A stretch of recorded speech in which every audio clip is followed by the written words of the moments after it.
We're up here in the big in-ground garden, and those are beets that are growing. And over here, we even have carrots that are still growing in this row.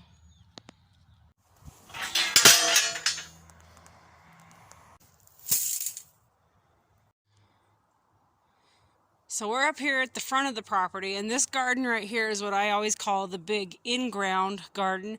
The reason I call that is because I also have this garden here, which is my large raised bed garden. So this one is the large in-ground garden. It's not raised, it's in the ground. It's got a lot of stuff, overgrowth from last summer. I'm going to be fencing this entire garden in this non-climb wire. I love this wire. It is totally sturdy. It's not welded together. Welds pop. This is like woven. And this wire, nothing goes through this. I've seen cars literally bounce off of this. I watched a horse that was having a blast in a pasture one day totally run into this type of fencing, bounce off, and continue on her merry way. So I love this fencing. Nothing goes through it.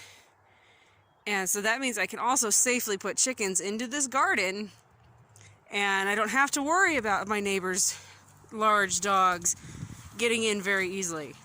It also doesn't mean I can ignore my chickens. You know, I'm going to be out here every single day and checking on them. But it is a safer option where we're at, and especially with this being as close to the road as it is, that I can protect our chickens and I can keep cats and everything else out of this garden. These panels are also what we got when we helped my husband's mom move out of her farm when she downsized. And some of them were already cut to be gates. And of course the one I want is this one here with the rebar. And it's buried. It's going to be some work wiggling that dude out. But that's the one I want for the garden. There's two of them. The other one was right on top of the pile, but this one is stuck. Wish me luck. She's supervising. I still can't get that out, but there's some other gates right there that are already bent. So if I can't get the entire panel out, light bulb clicked on, I bet I can get this rebar out.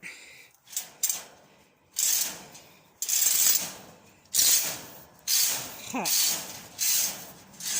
Alright, that'll work. One rebar. Followed by one person getting taken out by panels. Okay. Now to figure out which one of these gates I want. There's one in here that's already got stuff on it. I think it's this one. Look. It might be tall enough. It's already got some other wire attached to it. I don't have to attach any non-climb to it. It's already there. It might be tall enough. I'll pull it out and see. Oh wait, hold on, before I even do that, will the rebar go across? Oh yeah, we got a couple inches to pound into the ground. So there's my other gate right there.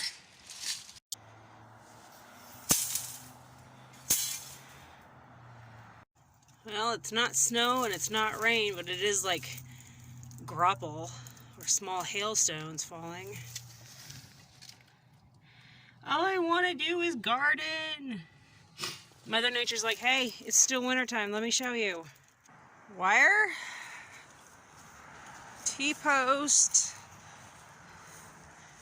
some string and wire and a hammer and measuring tape and two gates with rebar. Alright, time to get busy. I was using this trellis right here for gherkin melons, but since I'm going to be putting in a fence, I'll just be using the fence for a lot of my climbing stuff, so I'm going to yank that out real quick. Well, I don't know how lucky that is, but I thought this was one long roll of wire. I've been unrolling it. Hi, buddy. And I'm at the end of the garden, and what do you know? This is not one roll of wire, it's a roll around a roll. But check that out, I'm literally at the end of the garden to my starting point. I don't have to cut it, and I don't have to try to wrap around a post, so I guess that's gonna work.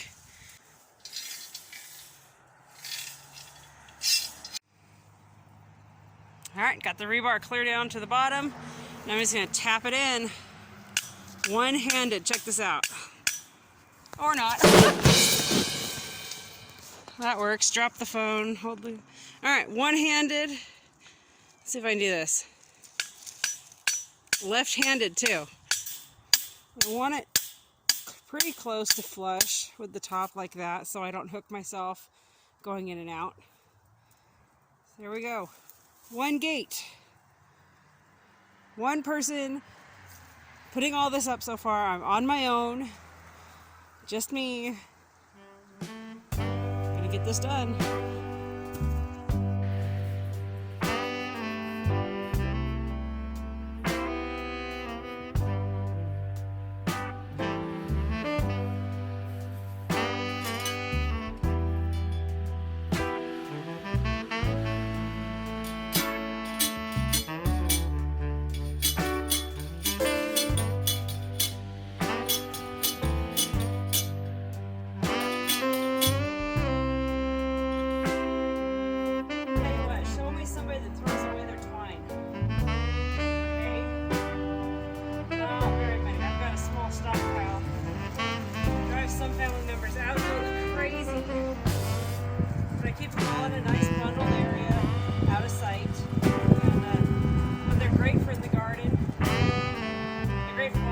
Together in a hurry.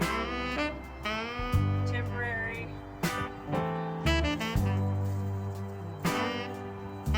It's going to be really handy for making sure I've got a straight line on my fence.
So I have to laugh at myself. I'm the person that's like, tear out the lawn, put in a garden, remove the grass.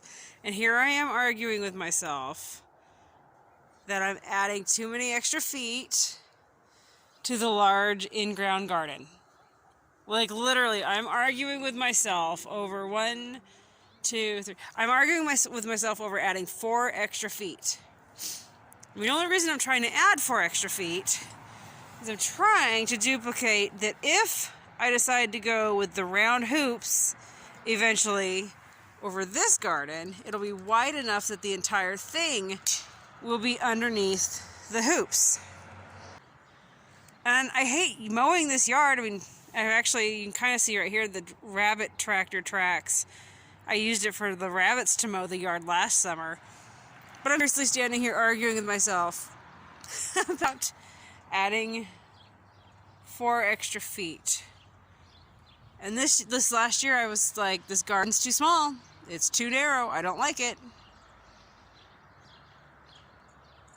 Yeah. It's these weird little arguments you have with yourself. Oh, shoot. So I did it. Still think I'm probably a little bit crazy. But...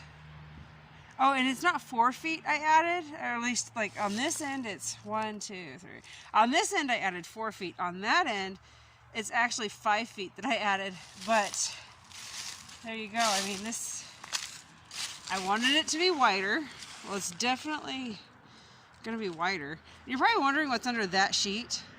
I've got my artichoke plants protected under there, so it helps hold the straw in place this time of year so it's not getting blown away. Got 2 artichokes hanging out in there. But yep, the large in-ground garden definitely is getting a makeover between being fenced and, my goodness, being widened like crazy. I hate mowing the yard up here. I just like to garden. I don't like mowing. But here I am arguing about lawn, right? And I've been tinkering with the idea in this space right here, creating a chicken run. And I'm trying to decide how I can do it, where it's called a chicken moat, where you would take a moat and run it either on the outside or on the inside of the garden. And the chickens could have access running around the garden perimeter to help keep bugs out. So I'm debating how I could do that, because I think it's a really neat idea. And then guess what? I wouldn't have to mow this whole area here. I could literally probably keep 6 chickens up here in this zone to go in a moat system. So I'm trying to figure out how I could do that, because I don't want to mow. Or I could figure out something to grow right there. I could probably do some vining squash and just let it cover the grass. So that's the plan, that I really don't have a plan here. Can you tell? I was getting ready to go take this gate and put it in place, but you see what I see? That is a praying mantis egg sac. So what I'm gonna do, carefully set my gate back down, peel that off of there very, very carefully, just like that. See that?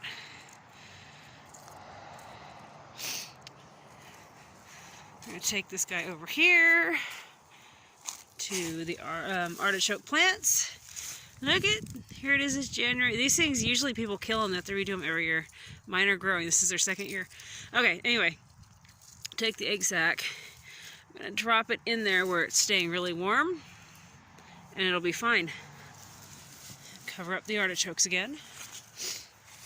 It's the 2nd year with these artichokes. They're doing fantastic. Alright, just about half the garden has been now. So it starts right there, goes all the way to that corner, comes to this post here. That's where the fence is currently stopped. I've got some T-posts laid out in other spots where I'm going to need them. The gate right here is ready to go. More T-posts to add some strength to the fencing, because the gate's going to go right about here, and then we'll just continue on and around, and this will be fully fenced. I would like to get it all done tonight, but reality says I've got to get in the house. I've got kids that need to have dinner, so I've got to get in, get cooking, and this is going to hopefully be done tomorrow. I'm being optimistic. That's what I would like to have done. And then the chickens can move in here and start working on this, getting it prepped for spring.